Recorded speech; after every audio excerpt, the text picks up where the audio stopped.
আসসালামু আলাইকুম। আজ দুপুর থেকে মানে আমার কাছে প্রথম খবরটা এসেছে 12টার দিকে।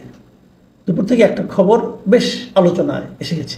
আমি আসলে অপেক্ষা করছিলাম যে মানিক মে এভিনিউতে যে আপনার জুলাইয়ের যে ঘোষণাপত্র প্রকাশ করা হবে, প্রধান উপদেষ্টা সেটা প্রকাশ করবেন, সেটার ওই অনুষ্ঠানের আয়োজন, ওই অনুষ্ঠানে কত লোক হয়েছে, এগুলোর ব্যাপারে আমার একটু কৌতূহল ছিল।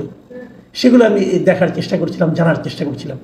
ঠিক সেই সময়ে আমার একজন সিনিয়র বন্ধু ফোন করে বললেন, সিনিয়র বন্ধু মানে একজন সিনিয়র সাংবাদিক বন্ধু আর কি, তিনি আমাকে ফোন করে বললেন যে আপনার জানেন না কি খবর? আমি বলছি কী?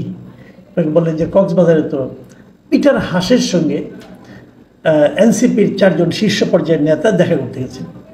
তা আমি না খবরটা শুনে একটু অবাক হয়েছি যে এনসিপির নেতারা আজকে এই জুলাই অভ্যুত্থানের ঘোষণাপত্র যেদিন ঘোষণা করা হবে আনুষ্ঠানিকভাবে, প্রধান উপদেষ্টা নিজে ঘোষণা করবেন, এই সময় সেই অনুষ্ঠান স্থলে না থেকে কক্সবাজার যাবেন, এটা কি হয়?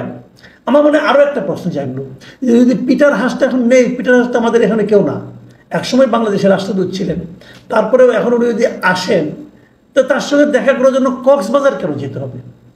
আমি আসলে বিষয়টা বুঝতে পারিনি। এরই মধ্যে দেখলাম বিভিন্ন টেলিভিশনে স্ক্রলে এই নিউজটা এলো, পত্রপত্রিকাতেও পেলাম, সোশ্যাল মিডিয়াতে তো এলোই, ওটা তো বলে রাখার কোনো অপেক্ষা রাখে না। আমি নিজেও কিন্তু সোশ্যাল মিডিয়া এই নিয়ে একটা প্রশ্ন করেছি যে এই সময়ে ওখানে বৈঠক কেন?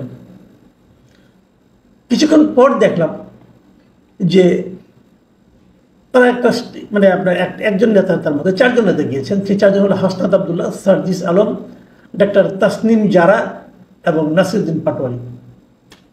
এই 4জনই মোটামুটি শীর্ষস্থানীয় নেতা। তবে দেখলাম নাসিরুদ্দিন পাটোয়ারির একটা বক্তব্য দৈনিক যুগান্তর এই নিউজটি এসেছে।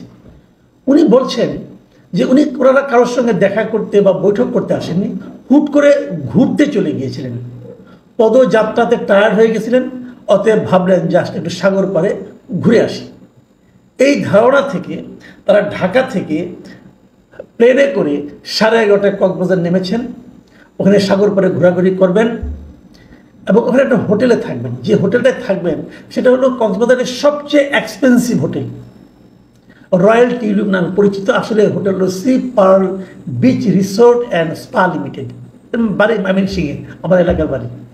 এই মালিকের ছোটো ভাই আবার ময়মনসিংহের একসময় মেয়রও ছিলেন আওয়ামী লীগ আমলে। এই ভদ্রলোক, যাই এটা নিয়ে অন্য আলাপ, ওই আলোচনায় যাই না। এই এক্সপেন্সিভ হোটেলে ওনারা গিয়েছেন, জাস্ট ভাবলেন যে একটু ঘুরে আসি, মানে একটু ঘুরে আসি বলে প্লেনে উঠলেন, কক্সবাজার গেলেন। এই হোটেল, যে হোটেলের কথা বললাম, আপনি যদি অনলাইনে যান দেখবেন এই হোটেলের পার নাইট ভাড়া হলো 18,000 টাকার একটু বেশি। হয়তো ওনারা কম টম কিছু পাবেন, সেটাও 15,000 টাকার একটু বেশি।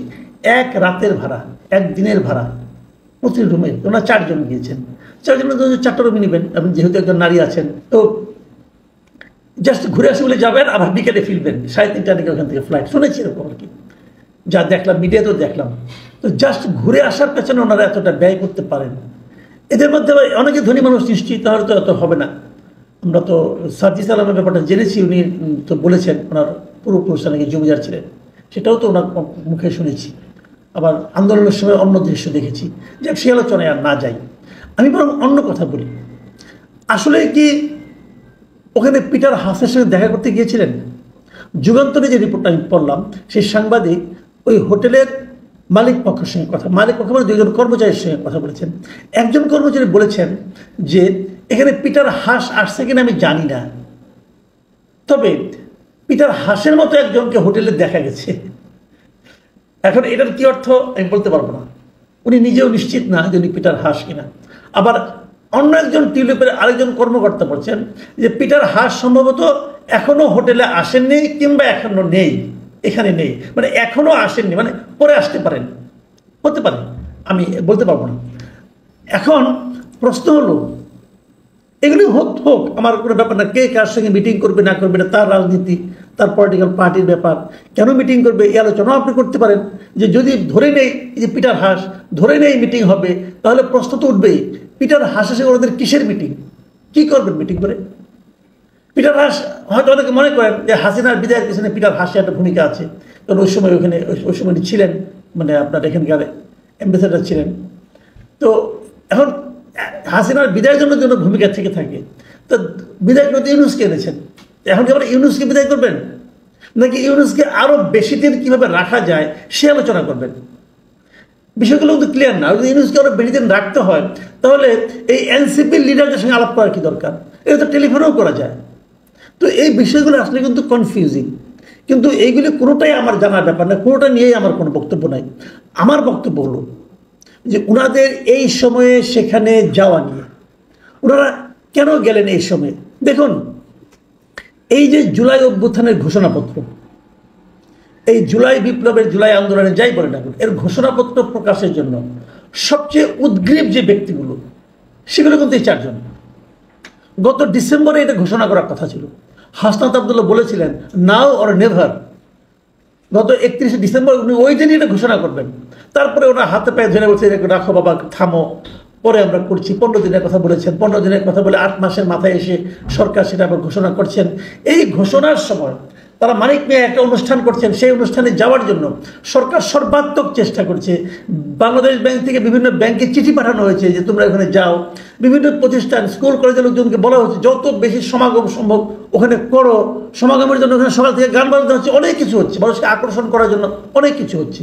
যখন সবাইকে আকর্ষণ করানোর চেষ্টা চলছে, তখন আমাদের এনসিপির এই 3 জন শীর্ষ নেতা, যাদেরকে আমি মনে করি এই ঘোষণাটা আসলে তাদের জন্যই প্রয়োজন, তারাই এই ঘোষণার জন্য উদ্গ্রীব, তারা চলে গেল অবসর বিনোদনে।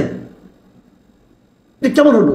আর যদি আপনি অবসর বিনোদন করেন তাহলে মাত্র যে নামলেন 11:30টায়, চলে আসবেন 3:30টায়।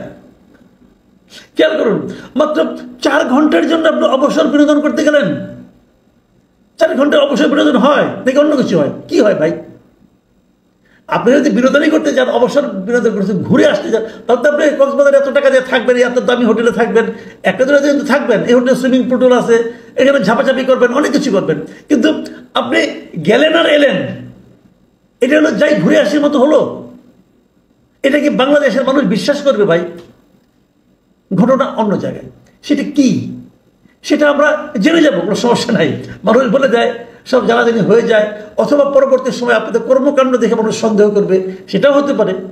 কিন্তু সবচেয়ে বড় কথা, এটা আপনাদের জন্য মানানসই হয়নি কাজটা। এই সময় আপনার এই যাওয়াটা আপনাদের দলের নেতা কর্মীদের মধ্যে একটা, আমি মনে করি, একটা নেগেটিভ বার্তা ছড়িয়ে দেবে।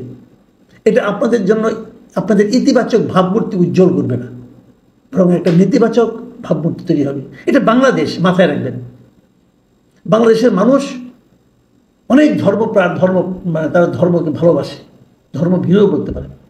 আপনারা যদি যাবেন, যদি অবসর বিনোদনী হয়, আমি যতটুকু জানি এই দায়িত্ব নেওয়ার পর, মানে নেতা হওয়ার পরে, সার্জিস সাহেবও বিয়ে করেছেন এবং হাফতার সাহেবের বিয়ে করেছেন। তাদের বিয়ের বয়স 1 বছর এখন হয় নাই, এখন 1 বছর হয়নি। তাহলে আপনার ওয়াইফদের নিয়ে যেতেন।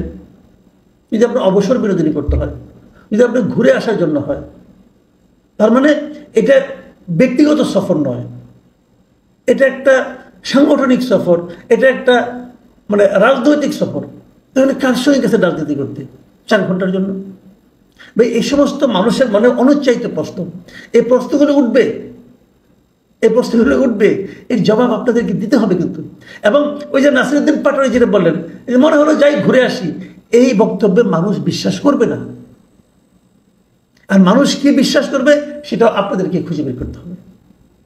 প্রিয় দর্শক, আজকের দিনে আমরা অবশ্যই আমাদের আলাপের বিষয় হতে পারত যে ঘোষণাপত্র পাঠের বিষয়টা কি ঘোষণাপত্র পাঠ করলেন। আজকে আলোচনার বিষয় হবে রাত্র 8:20 প্রধান উপদেষ্টা কি ভাষণ দেবেন, সেগুলো কি বলবেন, সেগুলো নিয়ে আমি আজকে রাতেই করবো। আজকে রাতে একটা কন্টেন্ট করবো রাত 10টায়। তার আগে এই ঘটনাটা আমাকে আসলে খুব পীড়িত করেছে। আমি আসলে হতাশ হয়েছি এই সমস্ত নেতাদের এই কাণ্ডজ্ঞানহীনতা দেখে। এরা যেন মনে হয় কি মাঝে মাঝে এরা বিতর্ককে ইনভাইট করে। খুবই আনফর্চুনেট। প্রিয় দর্শক, এখন এই পর্যন্তই।